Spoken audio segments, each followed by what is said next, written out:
A paz do nosso Senhor Jesus Cristo, tudo bem com vocês? Eu sou o Johnny aqui do canal Sete Castiçais. Que Deus abençoe a todos vocês, em nome de Jesus. Amém? Hoje eu quero falar de um assunto muito importante, muito gostoso da gente estudar, né? E eu quero que vocês desde já deixem o seu like, se inscrevam no nosso canal. Vamos aprender junto a palavra do Senhor Jesus Cristo, acrescentando. Se você quiser comentar também o que você achou, você quiser citar alguma palavra nos comentários, fique à vontade, irmãos. Em nome de Jesus, hoje eu quero falar de um assunto em que envolve muitas coisas, dando sequência à nossa série Figuras daquele que havia de vir, Figuras de Cristo, né? Já fizemos 2 vídeos aí falando da figura de Cristo, e hoje eu quero continuar falando. Só que hoje eu quero falar do profeta Jonas, amém? Onde o Senhor, o próprio Jesus, citou esse profeta ali no livro de Mateus capítulo 12, versículo 38. Então hoje eu quero falar sobre esse profeta, mostrando que ele também era uma figura de Jesus Cristo. Ele apontava para Cristo, ele mostrava o que aconteceria com Cristo, a missão de Jesus Cristo na terra. Amém, irmãos? E nesse assunto de hoje envolve muitas coisas. E um dos assuntos que envolve também é as duas casas de Israel. Você que já conhece as duas casas de Israel, vai ficar muito fácil para você entender esse assunto hoje. Você que não conhece, eu vou deixar o link na descrição de um estudo sobre as duas casas de Israel, do nosso irmão Luiz, do canal Reino Eterno. É um canal muito bom, muito interessante, eu aprendi muitas coisas com ele. Também com o irmão Israel, do canal Reino de Deus, e com o irmão Pedro, do canal ID. São canais que falam bastante sobre as duas casas de Israel, fala sobre as 7 festas de Deus, e são assuntos que nos ajudam a entender a palavra de Deus. Amém? Então, se você não conhece as duas casas de Israel, mais para frente eu vou estar fazendo alguns vídeos sobre esse assunto. É um assunto muito interessante, irmãos. Esse assunto sobre as duas casas de Israel é um assunto muito importante, porque envolve a nossa salvação, envolve como nós somos aceitos por Deus, como nós que éramos gentios outrora, fomos aceitos e introduzidos também no reino de Deus, na igreja de Cristo. Amém? Então é um assunto muito importante. Mas enquanto isso, eu vou deixar na descrição do vídeo o estudo sobre as duas casas de Israel do nosso irmão Luiz. Quem sabe também eu posso até postar o vídeo dele, já conversei com ele para postar o vídeo dele no meu canal. Mas isso vamos ver mais para frente. Amém? Sobre o profeta Jonas. O profeta Jonas, assim como os outros profetas e a lei, apontava para Cristo, apontava para o Senhor Jesus. Tudo que acontece ali no profeta Jonas apontava. Porque o próprio Jesus Cristo, ele cita o livro de Jonas, capítulo 1, do versículo 15 ao 17, ele fala do milagre, onde os fariseus ali questionavam ele, perguntou para ele que sinal que ele daria, né, para dizer que ele era filho do homem. E ele ainda corrige aquele povo ali, fala: uma geração incrédula, uma geração adúltera pede um sinal, não vos será dado outro sinal senão do profeta Jonas. Amém? A gente entende que a lei e os profetas apontam para o Senhor Jesus Cristo, e o apóstolo, o profeta Jonas, aliás, não é diferente. Ele aponta para Jesus Cristo, para o Filho de Deus. Amém? Assim como a lei, os profetas, as festas, tudo apontava para a manifestação da semente bendita de Deus, que é Jesus Cristo. Só que os judeus daquela época, eles estavam tão presos na literalidade das festas, na literalidade das coisas, que eles não conseguiam enxergar quando o Filho do Homem realmente se manifestou, que era Jesus Cristo, visto que ele é o cumprimento de todas as Escrituras. Amém? E por estar preso na literalidade das coisas, eles não conseguiram enxergar. Por isso que às vezes a gente não pode ficar tão preso na literalidade. Amém? Então vamos continuar. Dito isso, falando essas coisas, essa leve introdução que eu dei aqui, eu quero dar seguimento ao nosso estudo. Você vê que o Jonas, ele é enviado a uma cidade, ele é enviado à cidade de Nínive para pregar em Nínive para que o povo pudesse se converter. Na verdade, Deus dá um decreto para ele pregar que viria juízo sobre aquela terra. E no meio do caminho, Jonas, pela própria vontade de Deus, Jonas se desvia e ele pega um barco. Todo mundo conhece o desenrolar da história. Começa a cair uma forte tempestade e o barco quase afundando. E a Bíblia enfatiza isso que é interessante. Isso que é interessante. Jesus ele nos deu o link para a gente ir para o profeta Jonas. Não simplesmente para ver aquela passagem que Jesus citou, que é por ele estar 3 dias no ventre da baleia, Jesus também ficaria 3 dias no ventre da terra. Não era só para isso que Jesus estava apontando, estava nos linkando. Ele estava querendo que nós também olhássemos para o contexto que estava sendo dito no profeta Jonas. Amém? Todas as vezes que nós vemos no Novo Testamento alguma palavra dos profetas, a maneira de nós interpretarmos isso, entendermos, é identificar a frase, identificar o profeta que aquela frase está escrita, olhar para o contexto do profeta, olhar para o contexto do Novo Testamento que está sendo dito e encaixar, que aí nós vamos ter a revelação perfeita, nós vamos entender. Então, como Jesus citou o texto de Jonas, ele também nos leva a olhar o contexto daquilo tudo que estava acontecendo. Amém? E nós vamos olhar o contexto e é uma maravilha, irmãos. É uma maravilha, porque fala exatamente do que aconteceu com Cristo e o propósito dele ter vindo. Amém? Cristo, não somente, nessa frase minha, parece que foi uma coisa pequena, mas não, é uma coisa grande. Mas ele não somente fez a nossa redenção, ele perdoou os nossos pecados. Amém? Ele nos fez ter, através dele, nós temos contato com Deus, porque ele é mediador entre o homem e Deus.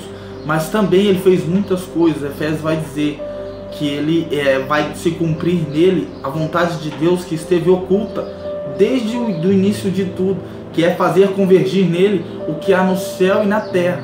E no livro de Efésios também o apóstolo Paulo vai dizer que ele derrubou o muro entre judeus e gentios, e de ambos os povos se fez um.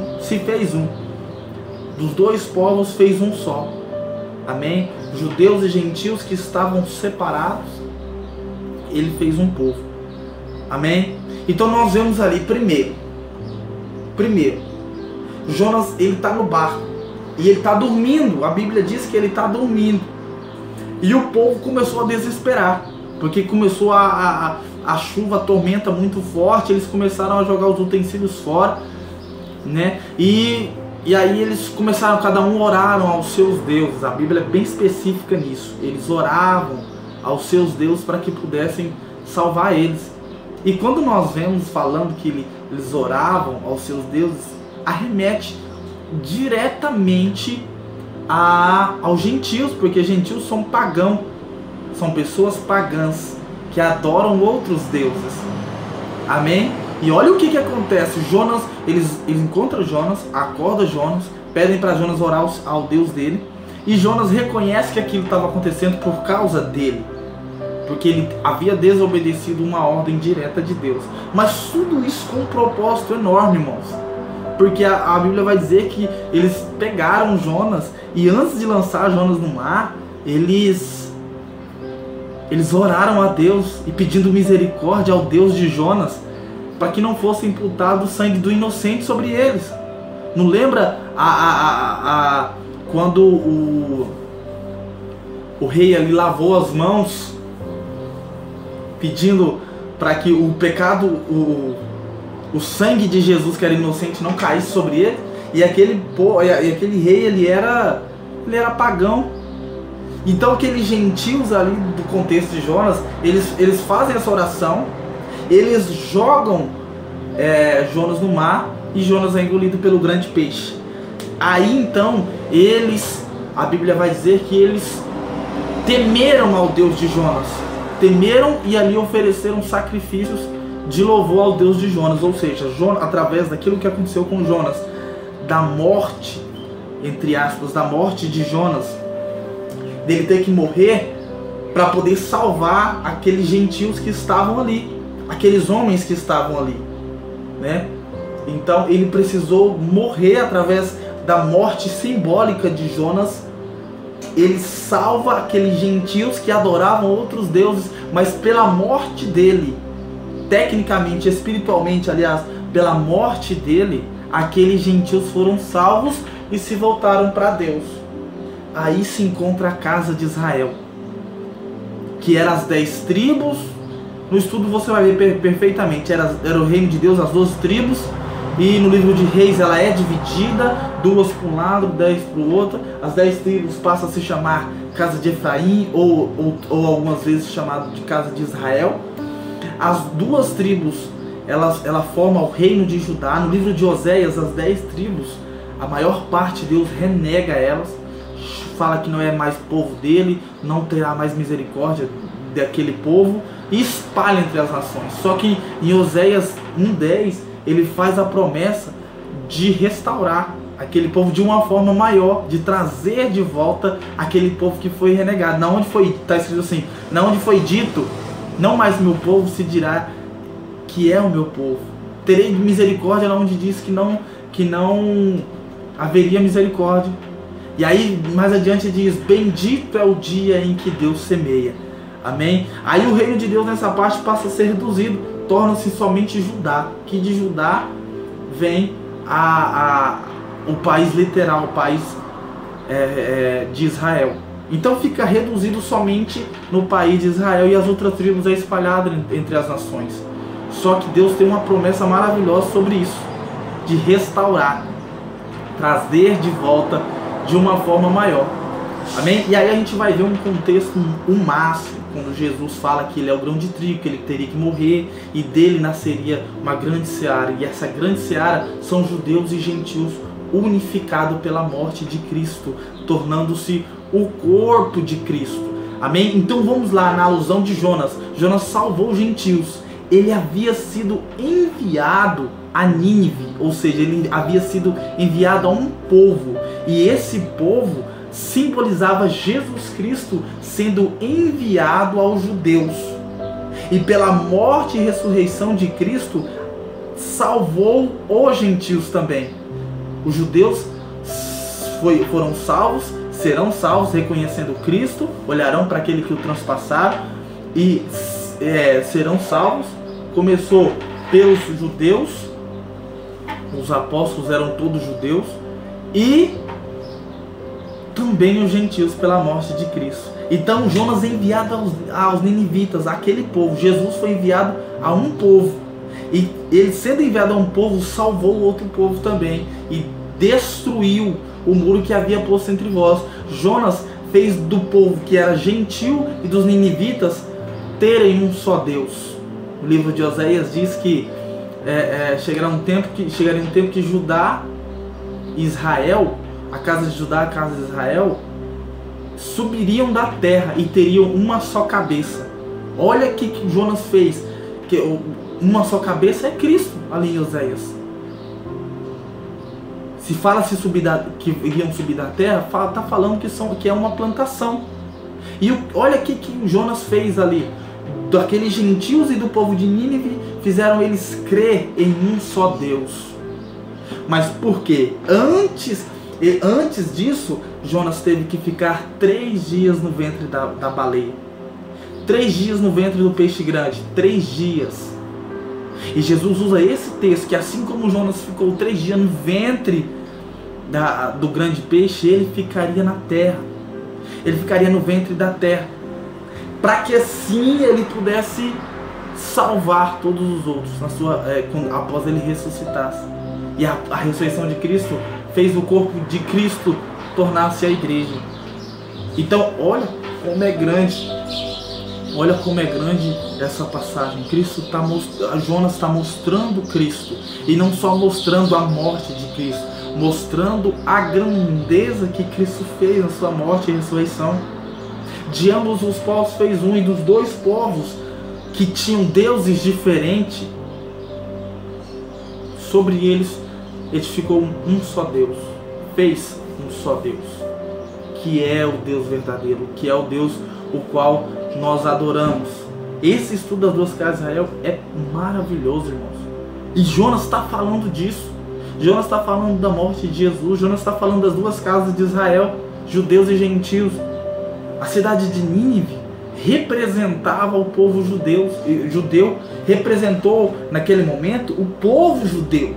Ele representou naquela figura ali de Jonas, quando Deus enviou ele, aquele povo ninivita estava representando o povo de Israel terreno. E aqueles gentios representando a restauração do reino através dos gentios que creem em Cristo.